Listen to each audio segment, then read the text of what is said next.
Hello दोस्तों, स्वागत है आपका अपने यूट्यूब चैनल टारगेट बेलगांव में। तो दोस्तों, आज की इस वीडियो हम देखने वाले हैं फिजिक्स का मोस्ट इंपॉर्टेंट टॉपिक कूलम का नियम, जो कि एग्जाम में पूछा जाता है या थ्योरेटिकल में पूछ लिया जाएगा आपसे, या न्यूमेरिकल के ऊपर पूछ लिया जाएगा, या फिर आपको एक नंबर में भी मिल सकता है पूछने। ठीक है दोस्तों, तो ये बहुत ही इंपॉर्टेंट आपका टॉपिक है, इससे हर बार क्वेश्चन बनाए जाते हैं। तो दोस्तों, अब आप बात आती है कि इस नियम को याद कैसे करें। तो बस आपको कुछ नहीं करना है, जो इसका फॉर्मूला है वो सबसे पहले आपको याद होना चाहिए। जो इसका फार्मूला होता है वो होता है एफ बराबर, या फिर बराबर मत करो, proportional Q1 Q2 upon are square. ठीक है, मात्रक होता है न्यूटन। इससे हमें क्या करना है, इस कूलम के नियम को बहुत ही अच्छी तरीके से याद कर सकते हैं। ठीक है दोस्तों, तो सबसे पहले पता होना चाहिए कि कूलम का नियम दो स्थिरबिंदु आवेशों के मध्य लागू होता है। क्या होता है? दो स्थिरबिंदु आवेशों के मध्य लागू होता है।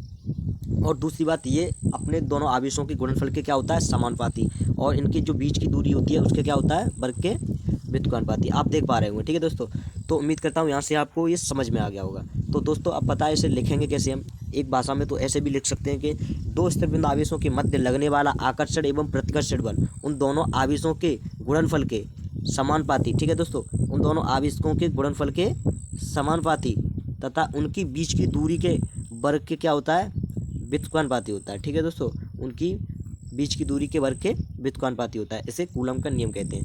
इस प्रकार भी इसको लिख सकते हैं।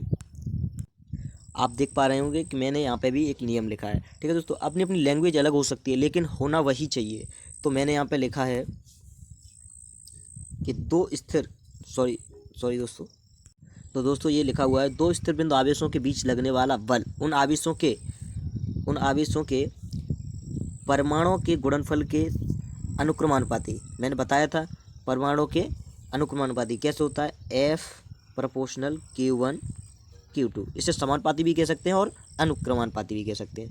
तथा उनके बीच की दूरी के वर्ग के, जो Q1 Q2 है, इनके बीच की दूरी आपको दिख रही होगी R, उनके वर्ग के क्या होती है, व्युत्क्रमानुपाती। मैंने बताया था तुम्हें F प्रोपोर्शनल 1/r²। ठीक है, होता है यह बल उन आवेशों को मिलाने वाली रेखा के सीध में होता है। तो दोस्तों, ये आपको दिख रहा होगा कि जो ये बल है इन रेखा को मिलाने वाली सीध में, देखो Q1 Q2 एक ही सीध में है। तो दोस्तों, ये आपका पूरा का पूरा कूलम का नियम हो गया। यहाँ से इसे आप नोट कर सकते हैं। अब इसके बात आती है इसके व्यंजक के बारे में कि इसका व्यंजक कैसे लिखें। तो दोस्तों, आपको ये दिख रहा होगा, यहाँ पे हमने दो आवेश ले लिए हैं Q1 और Q2, जिनकी बीच की दूरी क्या है, R। तो यहाँ पे हम ऐसे लिख सकते हैं, माना Q1 और Q2 परमाणु के दो बिंदु आवेश एक दूसरे से r दूरी पर स्थित हैं। यदि उनके बीच लगने वाला बल F है तो कूलम के नियम अनुसार, क्या है, कूलम के नियम अनुसार।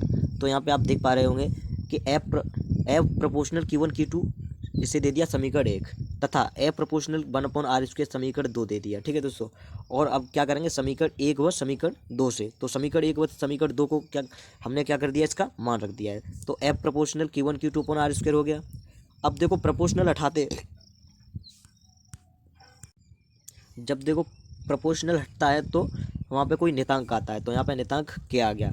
तो F बराबर K Q1 Q2 upon r² समीकरण 3 दे दिया। ठीक है दोस्तों, अब जहाँ K क्या है, K एक यहाँ पे क्या है, आनुपातिक नियतांक है। जहाँ K एक आनुपातिक नियतांक है, जिसका मान दोनों आवेशों के मध्य की प्राकृतिक तथा मापन की पद्धति पर निर्भर करता है। SI मात्रक में यदि आवेशों के बीच का माध्यम मुक्त आकाश है, यानी कि निर्वात या वायु है, तो K का मान होता है 1/4πε0। ये आप देख पा रहे होंगे। तो दोस्तों, यहाँ पे हमने K का मान और रख दिया है।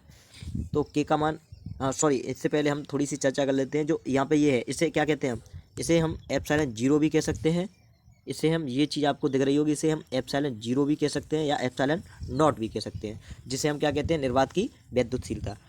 अब समीकरण 3 में K का मान रखने पर तो दोस्तों हमें ये जो व्यंजक प्राप्त हुआ, यही कूलम का नियम है। तो दोस्तों, उम्मीद करता हूँ कि आपको ये वीडियो बहुत ही अच्छी लगी होगी और कूलम के नियम में आपको अब कभी दिक्कत ना होगी। ठीक है दोस्तों, अगर वीडियो आपको अच्छी लगी तो लाइक करें और कमेंट में लिखें कि वीडियो कैसी लगी। जय हिंद दोस्तों।